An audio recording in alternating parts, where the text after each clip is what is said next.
nosotros lo que expuso ayer en la sesión del Consejo de la Magistratura. Doctor, buen día. Gracias por atendernos, muy amable como siempre. Carlos Benítez te saluda. Sí, muy buenos días, Carlos. ¿Cómo estás? Un placer siempre estar con ustedes. Estamos Igual, acá a las órdenes. igual, doctor. Ayer estábamos escuchando tu intervención la sesión del Consejo luego de la exposición del director jurídico o del asesor jurídico del jurado con relación a la impugnación de tres candidaturas para la sindicatura de quiebras. Entonces, estaba hablando de que es un tema sumamente delicado que hay que analizar, hay que correr traslado y establecer un plazo de 3 días para que esas personas cuestionadas, denunciadas o impugnadas respondan ese cuestionamiento justamente, doctor. Sí, así mismo es, justamente ante la impugnación que fue formulada por parte de un postulante a otro, ¿verdad? Resolvimos, pese a que era extemporánea también la impugnación, pero teniendo en cuenta vamos a decir, la gravedad de la denuncia, era importante esclarecer la cuestión. Por eso habíamos compartido también la posición del asesor jurídico y también acompañar la propuesta de que se le corra traslado de la impugnación al afectado o los afectados, en este caso, para que todos tengan igualdad de oportunidades de eventualmente defenderse y posteriormente analizar a las resultas de lo que contesten el traslado. Ujú. Eso, lógicamente, justamente ahí, por eso también, doctor, resaltaste eso en la sesión, porque, a ver, el primer paso luego es que uno cumpla con todos los requisitos formales y evidentemente Claro, la ley es lo mínimo, en este caso estamos hablando, si ustedes exigen sí, lo que se cumpla el reglamento y en este caso la ley luego establece cuáles son los requisitos, es más aún, digamos, importante, doctor, que se respete todo esto. sí, así mismo es. Usted tiene razón. En realidad lo que ahí hay es hay que hacer también, ¿verdad? Un proceso de investigación. De hecho, creo que la persona impugnada ya integró la terna en el año 2019 y fue seleccionada, ¿verdad? Y en este caso también hay que analizar, ¿verdad?, los alcances y hay que cumplir, ¿verdad?, los alcances establecidos en la ley 4870/2013 que es la ley de la Sindicatura General de Quiebra, ¿no? Y al respecto, allí también hay que hacer una lectura muy detenida del artículo 3 y el artículo 4 de esa ley, ¿verdad? Porque en el artículo tercero de la ley 4870 exige que para el síndico general de quiebra tenga título de abogado y poseer un título universitario que acredite el conocimiento en ciencias contables y administrativas, ¿verdad? Que no tengo acá en mente bien así la ley, pero eso es lo que dice. Y en el artículo cuarto, cuando se refiere a los agentes síndicos y a los síndicos adjuntos, cambia la terminología, ¿verdad? Pero sigue manteniendo que tiene que tener un título, ¿verdad?, que acredite el conocimiento en ciencias contables. O sea, la ley misma exige el título, pero en el artículo cuarto quitó el término universitario, pero lo mismo tiene que cumplir con un título. Entendemos nosotros, ¿verdad?, que tendría que ser un título de cualquier nivel, ¿verdad? Título, una tecnicatura, un diplomado, pero en fin, un título, ¿verdad?, que acredite el conocimiento. Sí, Y dice justamente poseer, eso es sí, lo que... le escucho, Sí, doctor. disculpen. No, Di- justamente estaba diciendo. Y justamente esto es lo que quisimos verificar, ¿verdad? El cumplimiento del requisito de que posea el título. Entonces, por eso es que se propuso que se corra traslado a los afectados para que acrediten el cumplimiento de este requisito legal, ¿verdad?, que está en la ley. Sí, poseer título de abogado y un título que acredite su conocimiento de las ciencias contables y administrativas, dice el artículo Sí, así cuarto mismo en es. su segundo párrafo.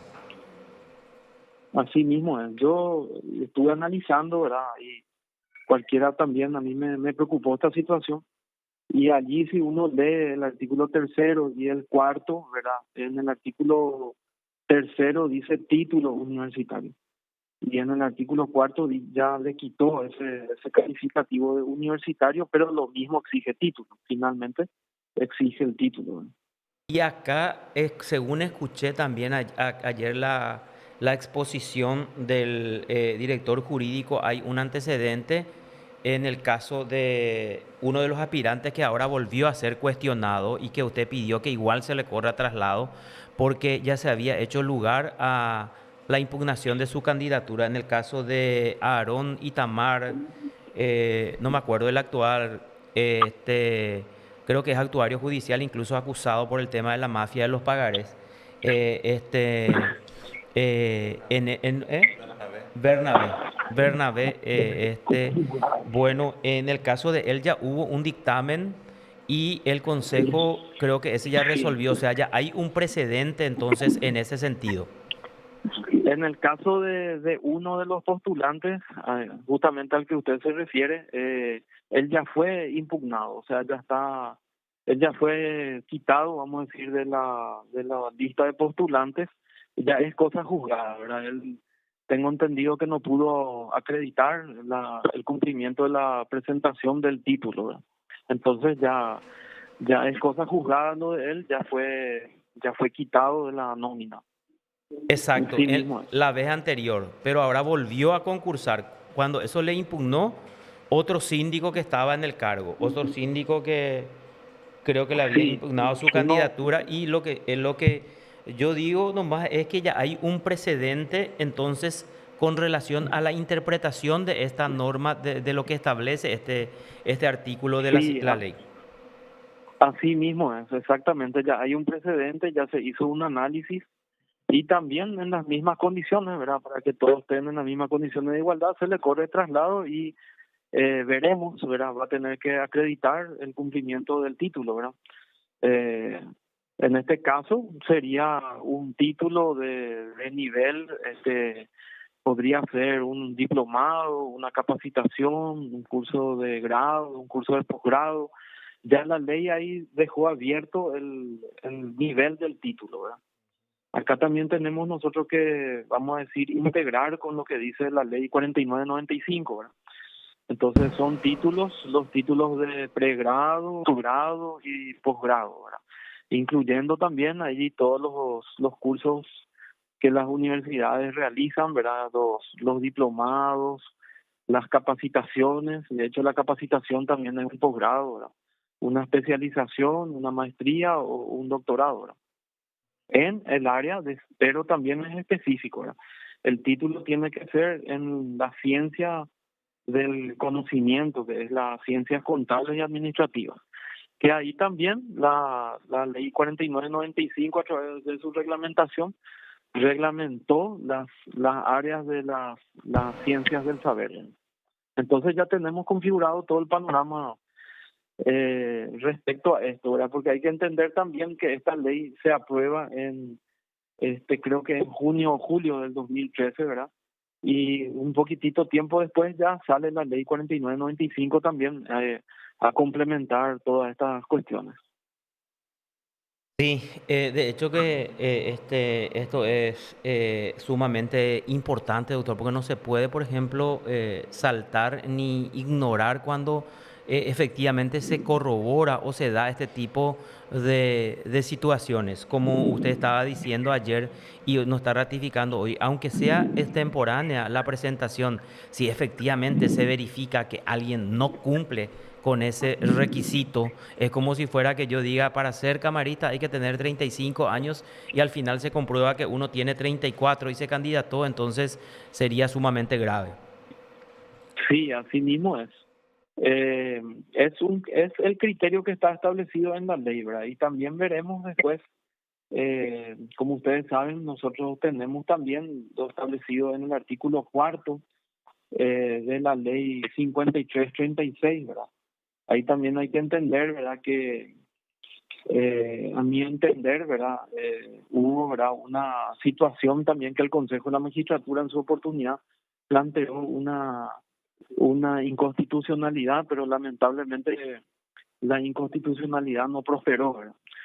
El Consejo de la Magistratura planteó una inconstitucionalidad contra el artículo cuarto de la ley 5336, donde le obliga al Consejo de la Magistratura a incluir en la terna al magistrado, ¿verdad? O al funcionario, vamos a decir, que está pretendiendo el proceso de confirmación. Exacto, Entonces, justamente, sí. tenemos también ahí, es como que tenemos que nadar en dos océanos, ¿verdad? En un océano que nos dice que sí y en el otro océano que nos dice que no por ley, ¿verdad? Entonces, veremos eso cómo vamos a cómo va la asesoría jurídica en su oportunidad de interpretar, ¿verdad? El artículo cuarto de la ley 5336 dice que el Consejo de la Magistratura deberá incluir en la terna al magistrado o funcionario que está pretendiendo su confirmación. Exacto. Y Entonces, allí hay que, vamos a decir, hacer una interpretación legal, ¿verdad?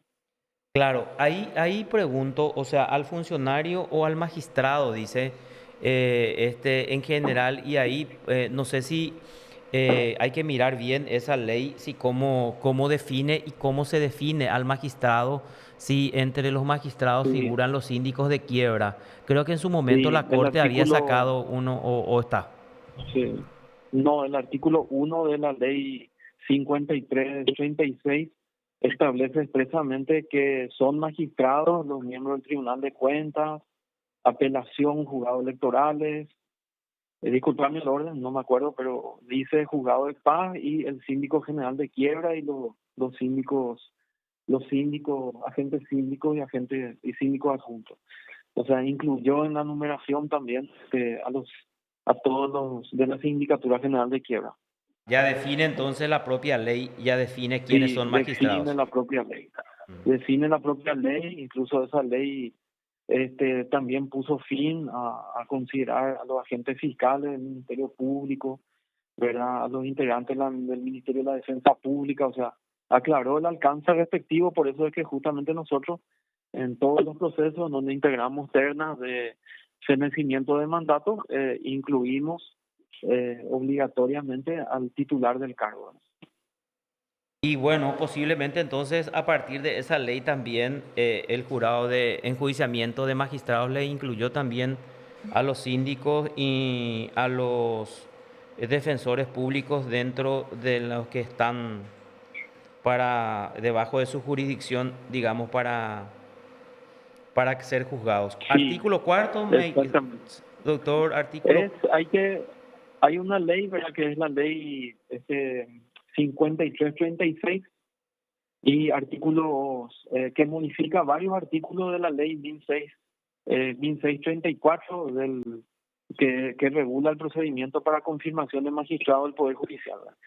Y esta ley que modificó, ¿verdad? La ley 1634 trajo estos nuevos conceptos, estos nuevos alcances y estas nuevas definiciones también, como lo establecido en el artículo 1 y el cuarto, ¿verdad? Como te digo, Exactamente. disculpando, Justamente estoy leyendo, doctor, eso que dijiste, sí, sí, el artículo primero dice los magistrados de Tribunal de Cuentas, de los tribunales de apelación, tribunales electorales, juzgados de primera instancia, juzgados electorales, juzgados de justicia letrada y juzgados de paz, así como el síndico general de quiebras, agentes síndicos, fiscales adjuntos, los agentes fiscales del Ministerio Público y los integrantes del Ministerio de la Defensa Pública, respectivamente podrán ser confirmados en sus respectivos cargos por un periodo constitucional conforme al procedimiento establecido en la presente ley.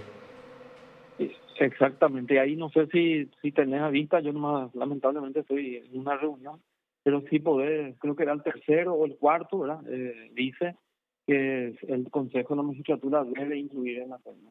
Cuarto, los magistrados y funcionarios mencionados en el artículo primero de la presente ley que pretende su confirmación deberán formalizar una nueva postulación y acá dice el Consejo de la Magistratura, punto seguido, el Consejo de la Magistratura deberá incluir en la terna al magistrado o funcionario que pretenda su confirmación. no se podrá integrar una terna con más de un magistrado o funcionario que pretenda su confirmación, dice. Ese es el Así artículo mismo es. cuarto. O sea, necesariamente ustedes entonces van a estar obligados también Y por esta ley a incluir, digamos. como le dije, ¿verdad? En su oportunidad, el Consejo de la Magistratura promovió una acción de inconstitucionalidad contra esa disposición, pero no prosperó.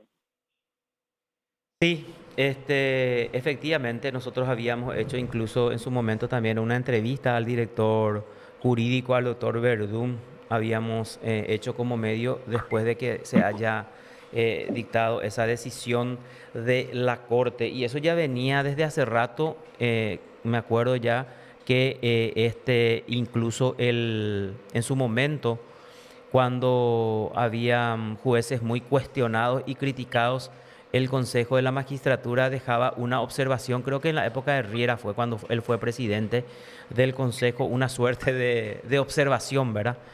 Ante tanta incluso denuncias penales contra estos magistrados que hacían ostentación de riqueza, pero que por ley tenían que ser incluidos necesariamente dentro de lo que es la terna, porque concursaban para el mismo cargo. No sé, en este caso, si efectivamente se confirma que el síndico no cumple con los requisitos, pero existe otra ley que obliga a incluirlo, habría que dejar esta constancia para remitir a la Corte, porque ustedes ya tienen un precedente y un dictamen en ese sentido, doctor.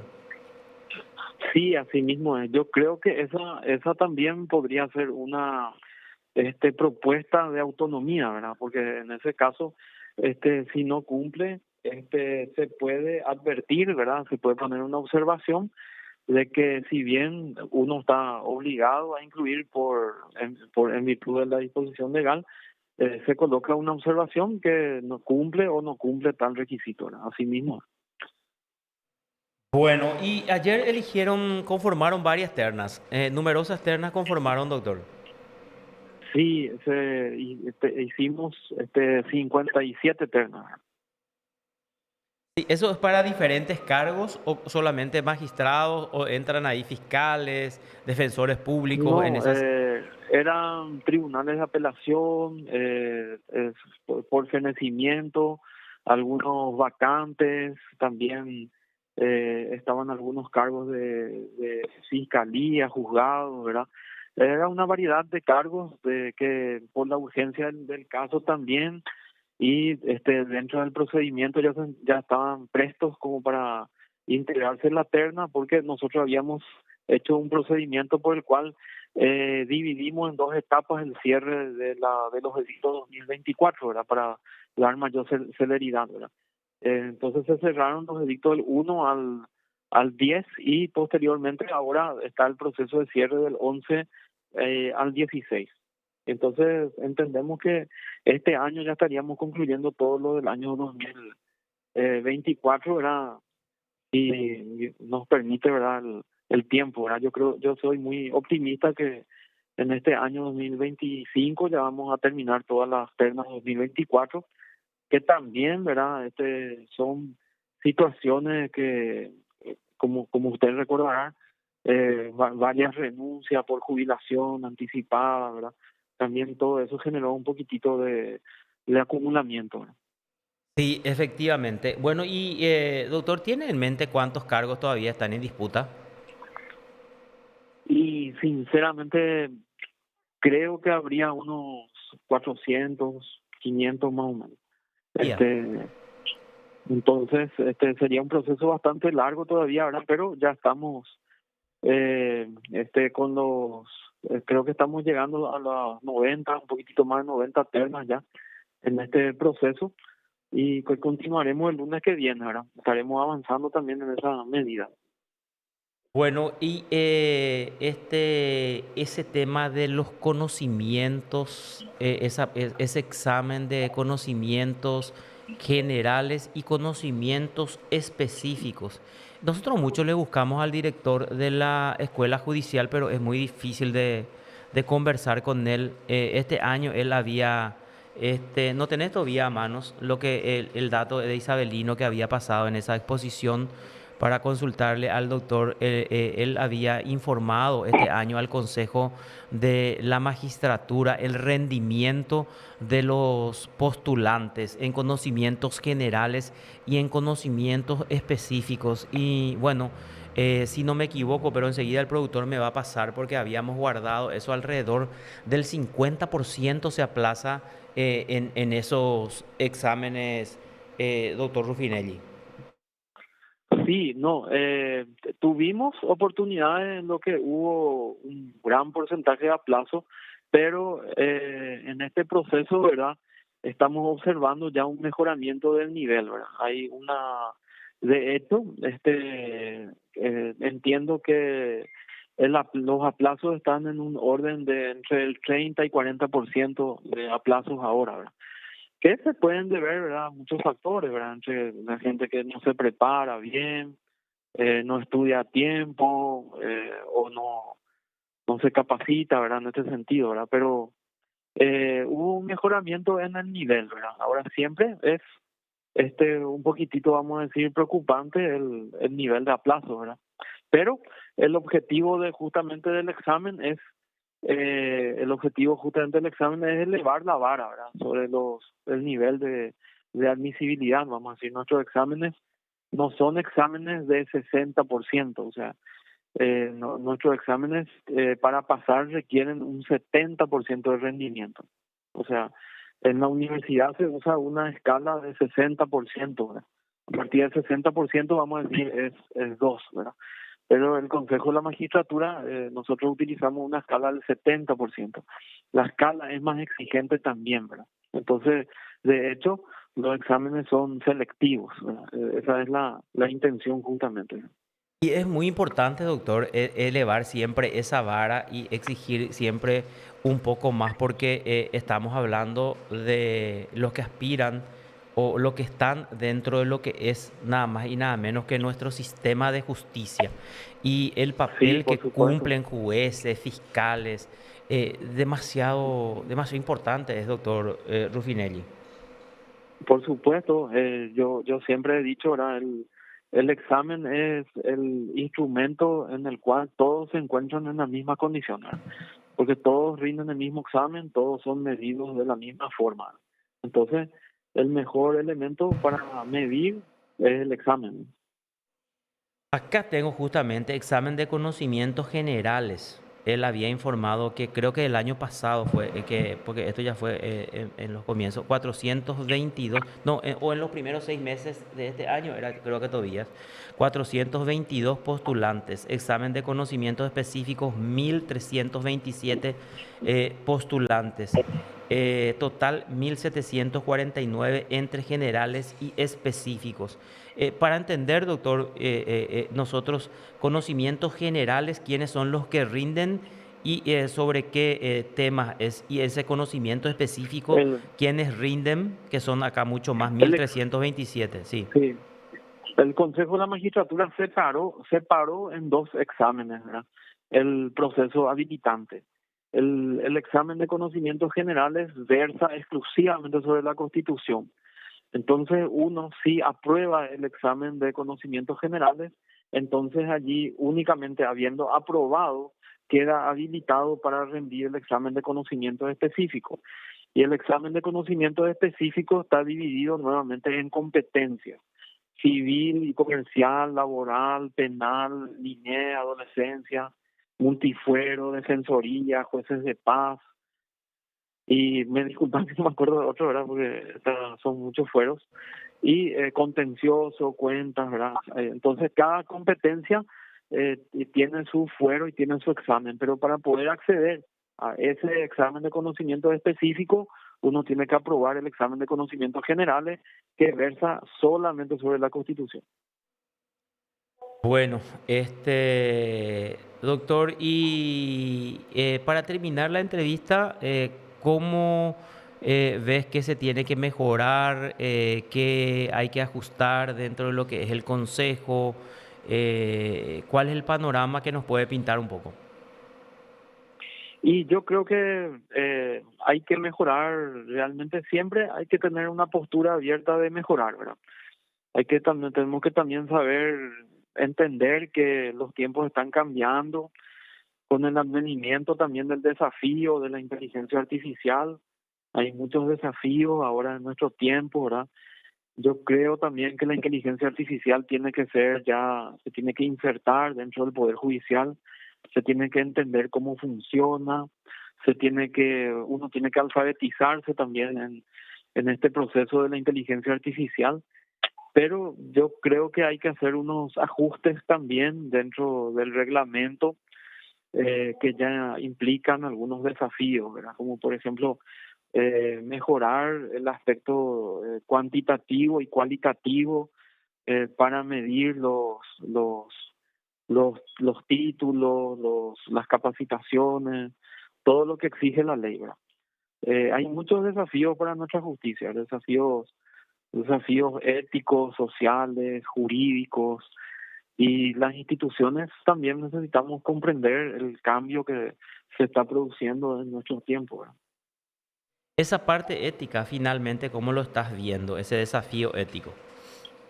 Y siempre hay que fortalecer, ¿verdad? La ética siempre es una dimensión que tiene que ser fortalecida, tiene que ser acompañada, pero también yo creo que debe ser educada. Tenemos que ampliar un poquitito más los cursos de capacitación ética y profesional, ¿verdad?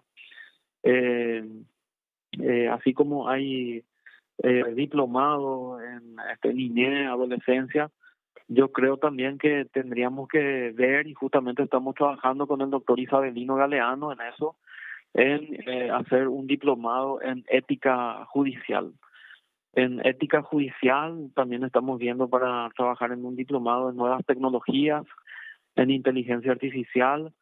Es decir, también la ética tiene que ser fortalecida con la práctica, con los hábitos y con el control, ¿verdad? Por supuesto. Doctor Rufinelli, muy amable como siempre, que tenga un excelente resto de jornada. Muy buen día. Igual para ustedes, gracias por la oportunidad de compartir con ustedes. Gracias, doctor. Bueno, así estábamos entonces con el integrante del Consejo de la Magistratura, Elvio. Él es representante de las universidades privadas. Es su segundo y último periodo en el Consejo de la Magistratura. El doctor, me estoy refiriendo al doctor César Rufinelli, que nos habló entonces de este tema sumamente importante, que es esta impugnación que se presentó contra tres candidatos a ocupar un cargo en la sindicatura de quiebras, o sea, de ser ternado para el cargo de síndico.